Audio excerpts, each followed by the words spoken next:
ఇలా బ్రేకింగ్ చూస్తున్నాం. తెలంగాణ అసెంబ్లీ ఎన్నికల నేపథ్యంలో రాష్ట్రంలో రాజకీయాలు రసవత్తంగా మారాయి.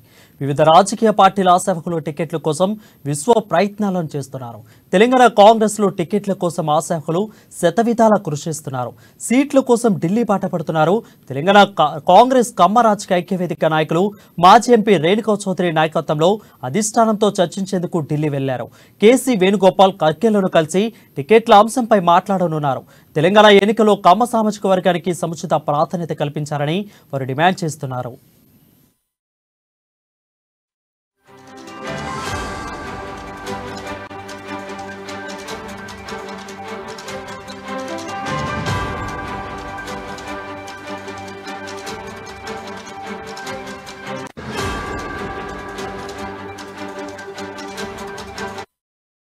న్యూస్ చూస్తున్నాం. తెలంగాణ అసెంబ్లీ ఎన్నికల నేపథ్యంలో రాష్ట్రంలో రాజకీయాలు రసవత్తంగా మారాయి.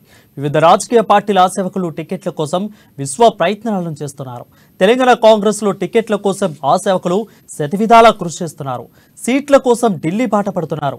తెలంగాణ కాంగ్రెస్ కమ్మ రాజకీయ ఐక్యవేదిక నాయకులు మాజీ ఎంపీ రేణుకా చౌదరి నాయకత్వంలో అధిష్టానంతో చర్చించేందుకు ఢిల్లీ వెళ్లారు. కేసీ వేణుగోపాల్ ఖర్గేలను కలిసి టికెట్ల అంశంపై మాట్లాడనున్నారు. తెలంగాణ ఎన్నికల్లో కమ్మ సామాజిక వర్గానికి సముచిత ప్రాధాన్యత కల్పించాలని వారు డిమాండ్ చేస్తున్నారు.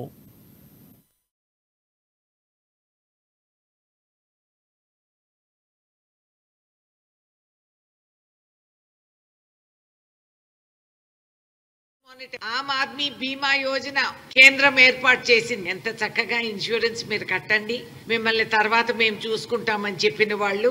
అదే విధంగా మీరు చూడాల్సింది ఇవన్నీ స్కీముల్లో ప్రజల దగ్గరికి వెళ్ళి ఆడవాళ్ళకి వెళ్ళి మీరింత కట్టుకోండి, ఆసరా పెన్షన్ మీరు 20 ఏళ్ల తర్వాత పాపం మీరు అలసిపోయినప్పుడు మీకు ఆదాయంగా ఇది వస్తుంది అని చెప్పిన మాటలు ఈ స్కీమ్స్ అన్ని కూడా రద్దయిపోయినాయి. సుమారు 50 లక్షల మంది ఆడవాళ్ళకి ఇవాళ